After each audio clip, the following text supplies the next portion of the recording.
নমস্কার বন্ধুরা, education culture YouTube চ্যানেলে তোমাদের প্রত্যেককে স্বাগতম। ম্যাকআউট অর্থাৎ মৌলানা আবুল কালাম আজাদ ইউনিভার্সিটি অফ টেকনোলজিতে তোমরা যারা third except BTech and BPharm, fifth, seventh এবং 9th সেমিস্টারের এক্সামিনেশন দিয়েছিলে ফার্স্ট ফেজে, তো তোমাদের রেজাল্ট আউট হয়ে যাওয়ার পর তোমাদের শুরু হয় পিপিআর অ্যাপ্লিকেশন। জানুয়ারি মাসের 20 তারিখ থেকে অ্যাপ্লিকেশন করা শুরু হয় পিপিআরের, এবং তার যে লাস্ট ডেট সেটা কিন্তু দেওয়া ছিল 30 তারিখ, অর্থাৎ 30 জানুয়ারি 2026। এখন চলছে মে মাস, মাঝখানে পেরিয়ে গেছে ফেব্রুয়ারি, মার্চ এবং এপ্রিল, প্রায় 3টে মাস কমপ্লিটলি পার হয়ে গেছে। মে মাসেরও আজকে তোমার 11 তারিখ, প্রায় 100 দিন পার হয়ে গেলেও এখন অবধি ম্যাকআউটের যে পিপিআরের রেজাল্ট সেটা কিন্তু আসেনি। এবং এই পিপিআর রেজাল্ট না আসার ফলে স্টুডেন্টদের কিন্তু হায়ার এডুকেশন বলো বা জব রিলেটেড বিভিন্ন ইস্যুর ক্ষেত্রে প্রবলেম কিন্তু তাদের জেনারেট হচ্ছে। এবার এই মুহূর্তে দাঁড়িয়ে তোমরা অনেকেই প্রশ্ন করছো যে এই যে পিপিআর রেজাল্ট এটা কি আরও ডিলে হবে, এবং কেন এত ডিলে হচ্ছে পিপিআর রেজাল্টের। তো দেখো, তোমরা যারা ম্যাকআউটের রেগুলার আপডেটস ফলো করো, তোমরা জানো যে ম্যাকআউটের কিন্তু এবার 2টো ফেজে অড সেমিস্টার এক্সামিনেশন হয়েছিল।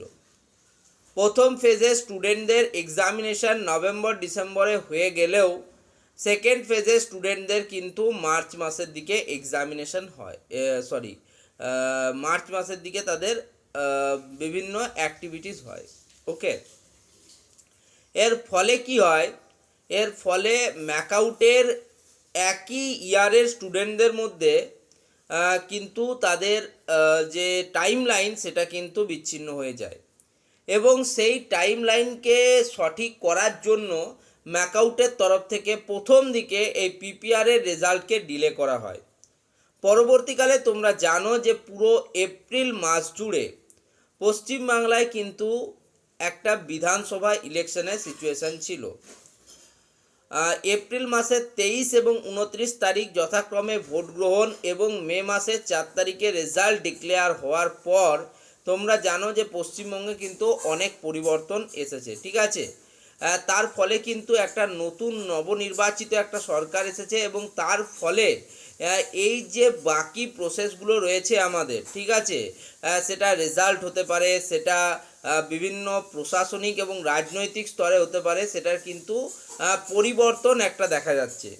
এবং যতদিন পর্যন্ত এই সিচুয়েশনের ইমপ্রুভমেন্ট না হচ্ছে, মিনিমাম তোমরা ধরতে পারো আরও 15 দিন, ততক্ষণ কিন্তু তোমাদের এই পিপিআরের যে রেজাল্ট সেটা কিন্তু ডিলে হবে।